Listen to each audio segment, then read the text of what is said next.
Hey there, I'm Lance and I'm a gamer. And I'm Sam and I'm a non-gamer. And we are Love to Hate, where we try to help gamers find great games to play with non-gamers. And today we're taking a look at Perch by Inside Up Games.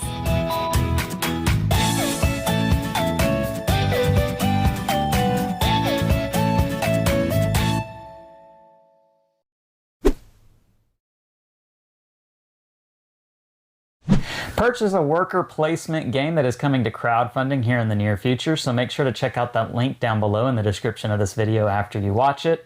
And in this game, you are controlling a flock of birds, and you are going to be using those birds to place on different locations, trying to gain control of those locations. But the twist with this game is that you may not only have your birds to place on your turn, but you may have some of the other players' birds to use on your turn.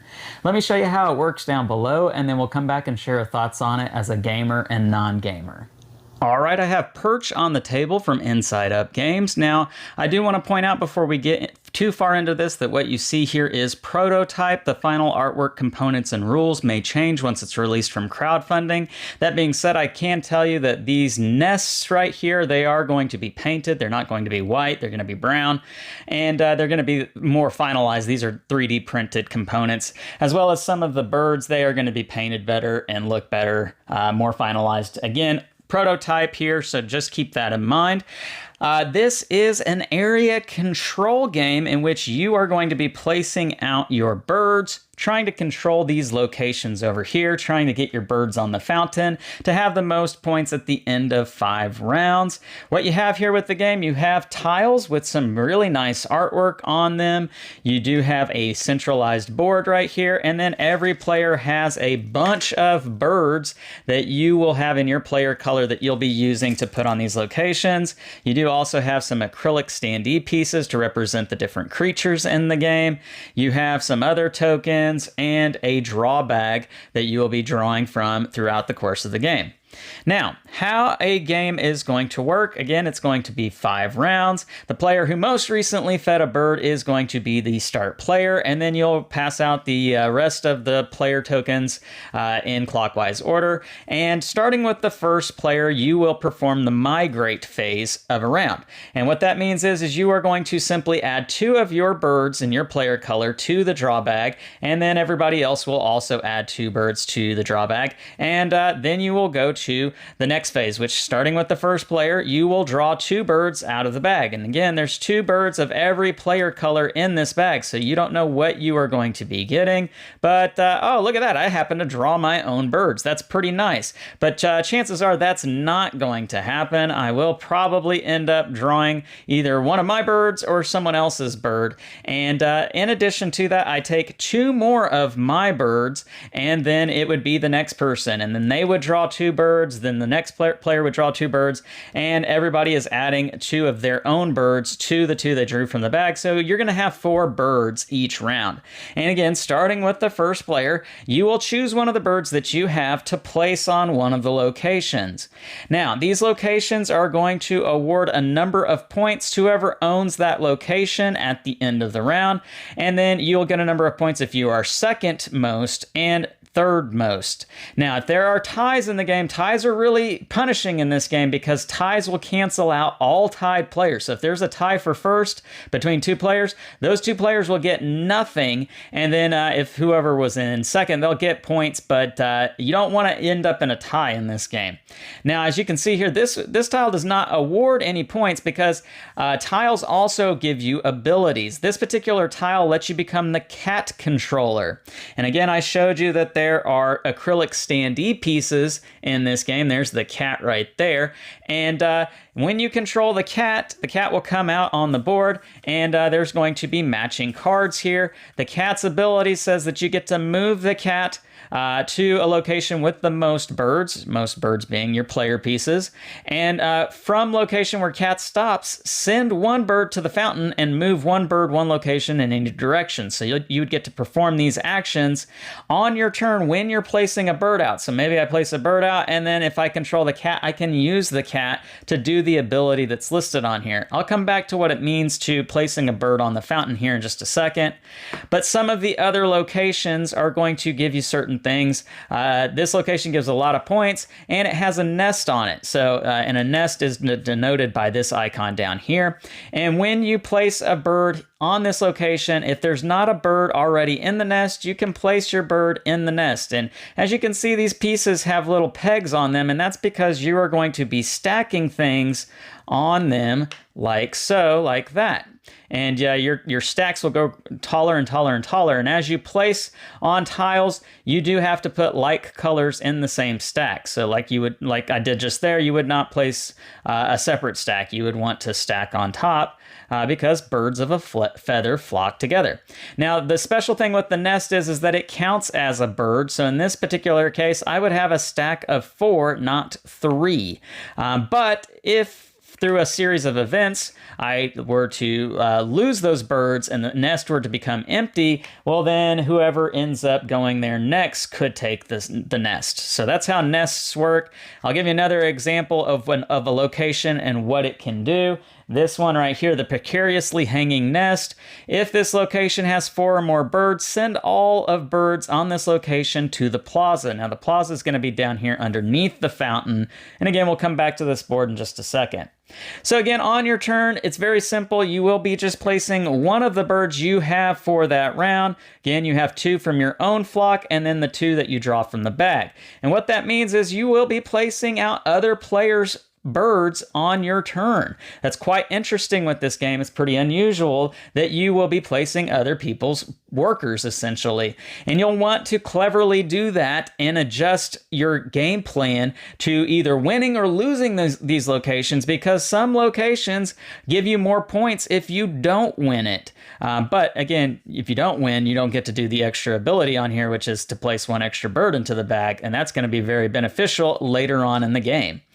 Now, after everybody has placed their birds and you're placing them one at a time going around the table, then the round will come to an end and you will score the round. And these tiles are placed out here as you see for a 2 or 3 player game in this manner. You've got a row of 3, a row of 2, a row of 3, and the setup will change depending on the number of players in the game. And these tiles are arranged and mixed, and there are a whole bunch of other tiles in this game. So don't think that this is static. This is very modular. You can change up the tiles that you play with in the game.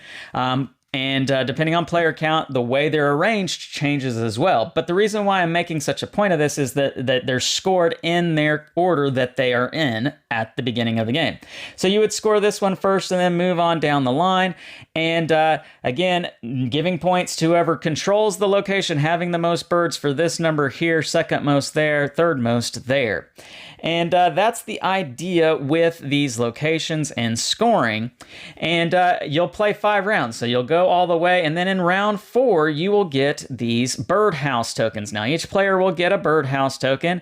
And what a birdhouse token can do, you can place it on top of your stack. Let's see if I can do this. There you go. You'll place it on top of your stack somewhere on a location like so. And you do have these plastic stands here to kind of help stabilize them, just in case if they're not in a nest, so you can stabilize them by putting them on there.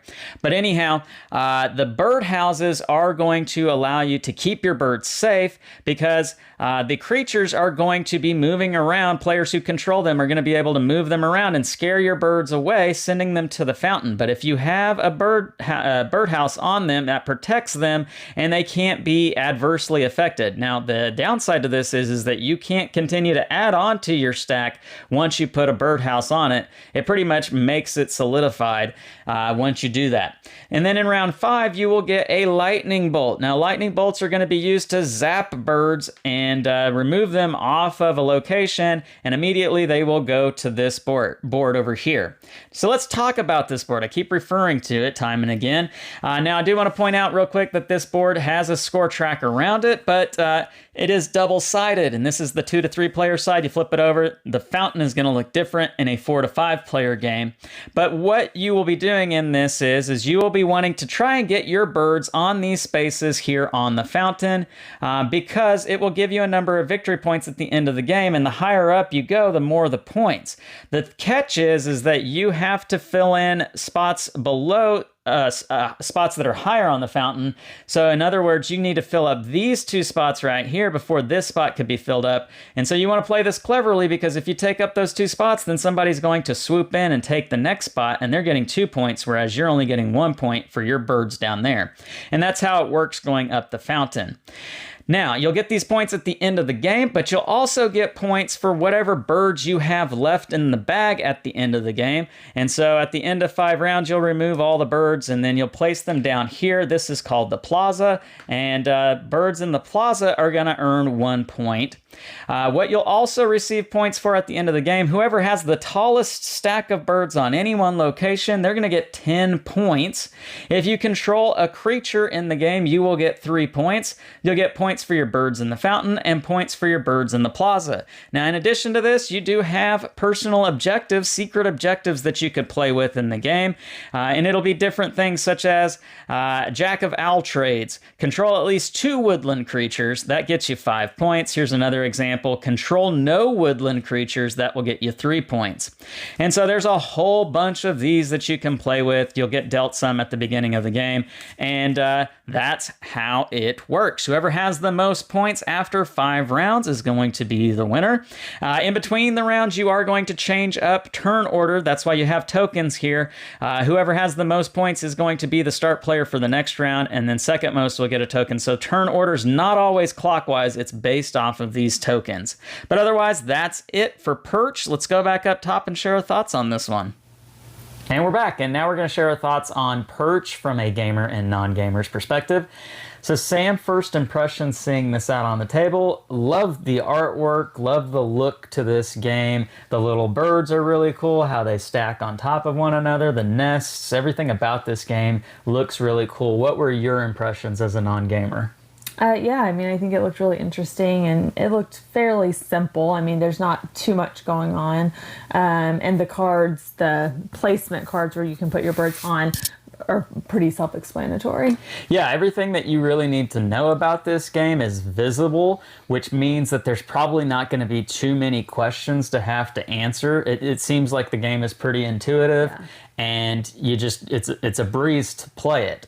Now, that being said, I wouldn't say that this game is so straightforward that you don't have to really think through your turns and that you're just the game's playing itself. I think that there's still quite a bit of strategy in this game, and the twist that I mentioned at the beginning of the video about how you're not just placing your birds on your turn, but when you draw from the bag, you might get, and chances are you definitely will, get other people's birds that you have to use on your turn. Yeah. What was that like for you playing that? I thought it was going to be kind of, as a non-gamer, frustrating to have somebody like kind of counteract your actions, but I think it worked pretty well because, I mean, it was never like he was blue, I was pink. I got all blue, and then he got blue, and so no pinks were going out. Because you do get to draw something in your you bag always as well. have at least 2 of your own. Yeah, that's true. But I think it evened out where sometimes he had more of his color, sometimes I had more of his color, and, it wasn't like every single time one of us was overpowering the other. Right. And even if that happens where you seem to be drawing everybody else's birds and not your own, I still think it's a really interesting mechanic. Yeah. And it's not a game killer for you because there are definite locations where you don't want to win. You want to be second or you want to be third. Because like one of mine, because you have objective cards, and one of mine was do not have any birds on at least 3 places. Right. So when I had his, I would just put them on those places, and that made it pretty simple for me. Yeah, right. And I like the twists with this game, as those objective cards do provide another layer of secret objectives, and so you're questioning, why is that person doing that? Why are they going there? Why aren't they doing this more obvious thing? And so it's things like that I did not think about. I was thinking about that throughout the course of the game. Why he was doing what he was doing. And then you throw into the mix with the creatures as well, and how they kind of add another layer onto this game. It's a very simple, straightforward rule set, but it has these different layers that add little twists to the game that make it interesting. And then when you consider the fact that the player count is going to change up the order and how many of those tiles are out there, but then you also have a huge stack of tiles that you don't play with every game, there's a lot of replayability with this game. And as the player count increases, I think that adds the amount of action that you're going to see throughout the course of a round. I think there's a lot to like about this game. And this is coming from somebody who doesn't typically like area control kind of games. That's not usually my mix. But this one I liked. I thought it was pretty interesting. And it kept you, I mean, you did really good in this game. You were able to, you won. She beat me. You were able to really kind of find ways to do well and enact a strategy that worked well for you. I think part of that is I did not pay attention to what Lance was doing. I only paid attention to what I was supposed to do. So I did not waste brain power on whatever he was doing. And speaking from strictly a two-player standpoint, there is, and I didn't mention this in the rules overview, but there are special rules for two players where you have like a dummy player where you add in extra birds of a third player color that act as a blocker or just another person who's, you know, trying to control these locations. They don't score points. Those were nice because there were some locations where if you had the most, you got nothing. And if you had the second most, you got something. And so using that dummy player I'm going to put two of those there and then one of mine so that I get second place. Exactly. Made a big difference. Yeah. So I really like the rule set with this game. I mentioned how much replayability there is with it as well. And the look and feel of the game, the theme of it, I think is just really top notch. So a lot to like here about Perch. The game is from Inside Up Games. It is on crowdfunding. So again, make sure to check out that link below in the description of this video. Make sure to like and subscribe and push that bell button so you get notifications of all our new content. I'm Lance. I'm Sam. And we are Love to Hate, where we try to bridge the gap between gamers and non-gamers. We'll catch you next time.